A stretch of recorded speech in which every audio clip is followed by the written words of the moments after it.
आज class 10 UP board का गणित का पेपर था। तो हम उम्मीद करते हैं कि सभी बच्चे अच्छे नंबर लाने के लिए प्रयास खूब किए होंगे और ज़्यादा से ज़्यादा क्वेश्चन को सॉल्व किए होंगे। तो आज हम इस वीडियो में आज के दिन एक जो सेट हुआ था, सेट का नाम क्या है 822FZ। तो उसके हम बहुविकल्पी क्वेश्चन को देखेंगे कौन सा आंसर होगा। तो सभी लोग जितने भी बच्चे हैं सभी लोग जल्दी से आकर के इस वीडियो को देख लो और आप सभी लोग अपना अपना मिलान कर लो कि हाँ कितना हम लोगों का बहुविकल्पी 20 क्वेश्चन में से राइट हुआ। पहला है 1/x² + 6 = 1/30। तो x का मान ज्ञात करना है। तो आपको पता होना चाहिए कि बहुविकल्पी है तो बहुविकल्पी अप्रोच ही लेके चलना है। तो थोड़ा सा फास्ट हम बताने का प्रयास करेंगे। तो यहाँ विथ ऑप्शन जब हल करेंगे आप तो 3 का स्क्वायर करेंगे तो 6 में 6 को ऐड करेंगे तो ये 31 नहीं आएगा 1/1 में। तो इसी तरीके जब आप चेक करेंगे तो जो आपका ऑप्शन सी होगा वो आपका राइट हो जाएगा, क्योंकि 5 का स्क्वायर करेंगे। 5 का स्क्वायर कितना हो जाता है 26 में हम क्या काम करेंगे 6 को ऐड करेंगे तो वो कितना हो जाएगा 31। तो 1/31 हो जाएगा, अर्थात कि पहले वाले का क्या सही हो जाएगा ऑप्शन सी सही हो जाएगा। दूसरा वाला संख्या 2√2 क्या है, तो आपको पता होना चाहिए कि ये एक अपरिमेय संख्या है, तो ऑप्शन बी सही है। अगला वाला दे रखा है cos थीटा = 12/13।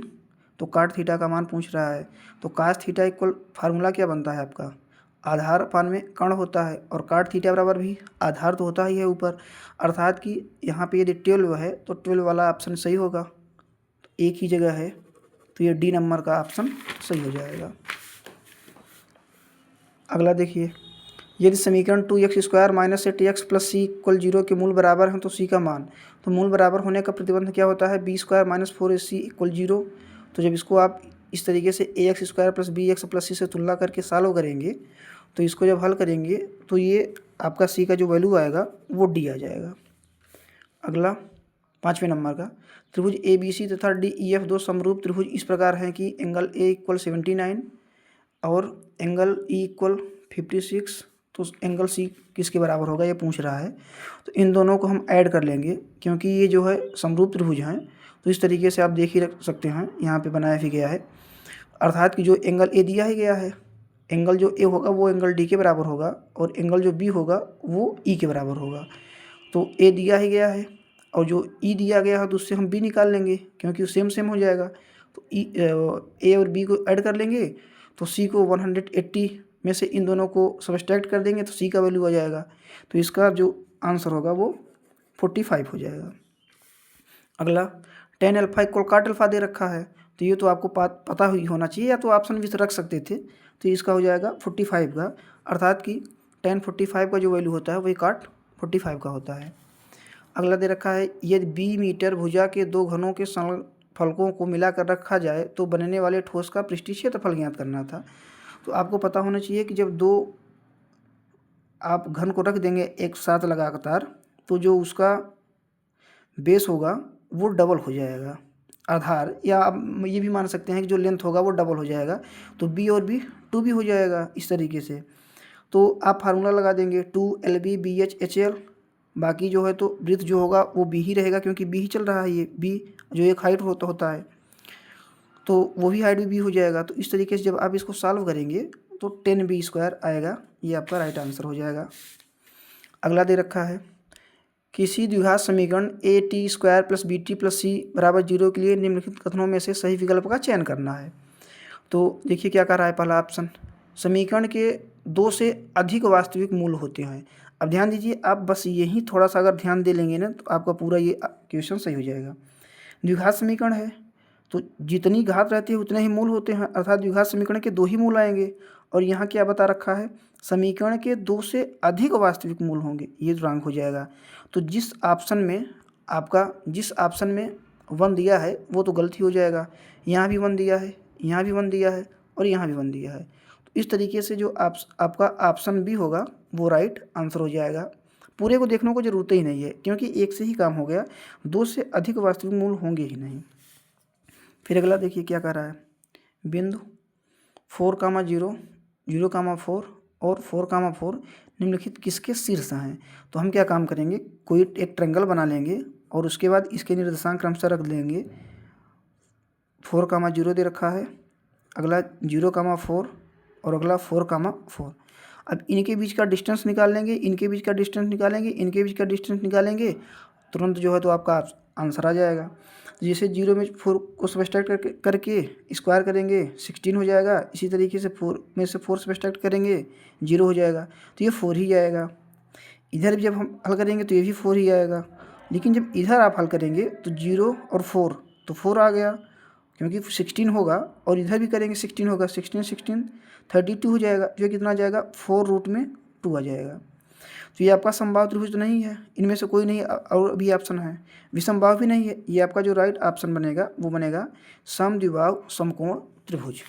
अगला देखते हैं, कह रहा है कि निम्नलिखित सारणी का बहुलक वर्ग होगा। आपको बहुलक वर्ग बताना है, तो जो भी बारंबारता सबसे बड़ी होती है वही आपका बहुलक वर्ग हो जाता है। तो यहाँ पे 5 जो बारंबारता है वो सबसे अधिक है, तो जो ऑप्शन होगा वो आपका 12 से 22, जो कि ऑप्शन ए है। अगला देखिए क्या कर रहा है, यदि एक घटना अवश्य रूप से घटती है तो इसकी प्रायिकता क्या होगी। तो किसी घटना के घटने की प्रायिकता कितनी होती है, ये 1 होती है। तो आपका जो ऑप्शन होगा बी राइट आंसर हो जाएगा। अगला, निम्नलिखित सारणी का माध्यिका वर्ग होगा। अब माध्यिका वर्ग आपको बताना है, तो ध्यान दीजिए इसमें आपको पहले बारंबारता को ऐड करना होगा या तो संचयी बारंबारता भी निकालना पड़ेगा। तो ये हो जाएगा कितना 4 6 10 10 10 20 26 26 हो जाएगा ये 6, और ये कितना हो जाएगा 4 30 हो जाएगा। तो 30/2 करेंगे, क्योंकि n/2 किया जाता है, तो कितना आ गया 15 आ गया।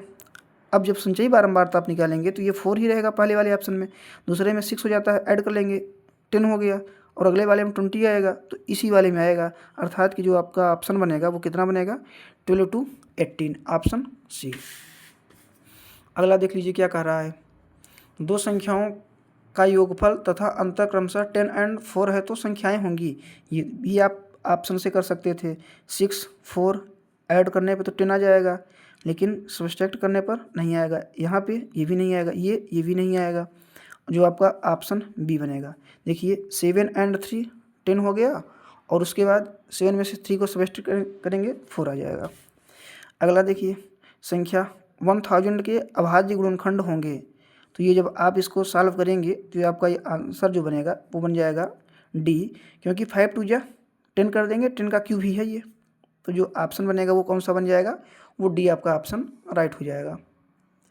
अगला देखते हैं, समांतर श्रेणी 20 17 14 11 का 13वां पद पूछ रहा है, अर्थात कि आपको पता होना चाहिए कि क्या हो जाता है, a प्लस 12d बनेगा।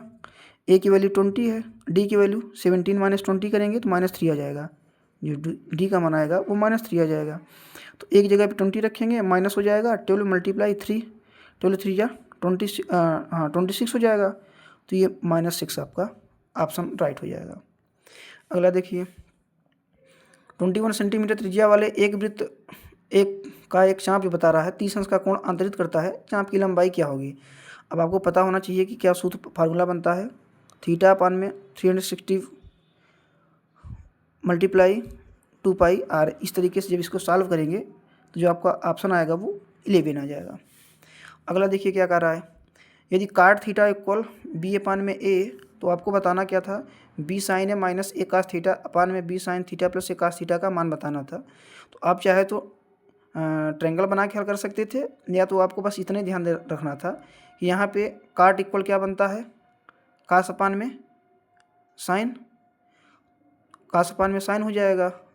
तो जब साइन के स्थान पर हम आप रखेंगे तो हो जाएगा कितना, a होगा साइन का मान, और cos का मान कितना हो जाएगा b। यहाँ पे रखेंगे साइन की जगह पे a है, तो ए बी, यहाँ भी क्या हो जाएगा ए बी, ये ए बी, तो जो आपका ऑप्शन बनेगा वो कौन सा बन जाएगा, 0 हो जाएगा। अगला देख लीजिए,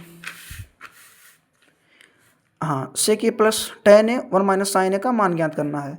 तो आप इसको कर सकते हैं 1/में sec a, sec को लिख सकते हैं 1/में cos a, plus sin a को sin में cos a, cos a LCM हो जाएगा 1 + sin a में cos a आ जाएगा, इधर भी 1 - sin a है, तो 1 ब्रैकेट में प्लस 1 ब्रैकेट में माइनस, तो क्या हो जाएगा A square minus B square, तो यहाँ पे हो जाएगा 1 minus sine square A upon में कास ए, तो 1 minus sine square theta equal cos square theta, तो कास अपान में कास, तो इसका जो आंसर बनेगा वो डी बन जाएगा कास से। फिर अगला देखते हैं, निम्नलिखित में कौन सी एक संख्या परिमेय होगी। तो अब आपको इसमें परिमेय चेक करना है, तो ध्यान दीजिए रूट में 3/5 ये परिमेय नहीं है, ये भी परिमेय नहीं, ये भी परिमेय नहीं है। यहाँ पे देखिए एक ब्रैकेट में प्लस है, एक ब्रैकेट में माइनस है, तो ये बन जाएगा A square minus B square का फार्मूला। तो 7 रूट में 7 का स्क्वायर करेंगे 7 आ जाएगा, माइनस रूट में 5 का स्क्वायर करेंगे 5 आ जाएगा, तो कितना आ गया ये 2 आ गया। तो यही आपका ऑप्शन राइट है। अगला देखिए, 3 सेंटीमीटर त्रिज्या का एक वृत्त के केंद्र से 5 सेंटीमीटर की दूरी पर स्थित किसी बिंदु से वृत्त पर खींची गई स्पर्श रेखा। तो आपको पता होना चाहिए 3, 4, 5 क्या बनते हैं, ट्रिपलेट बनते हैं। तो 3 और 5 तो क्या जाएगा अगला 4, तो ये आपका ऑप्शन भी हो जाएगा। तो आप सभी लोग अपने जितना भी नंबर बन रहे हैं ज़रूर कमेंट करिएगा और इस वीडियो को ज़्यादा से ज़्यादा शेयर करिएगा। धन्यवाद।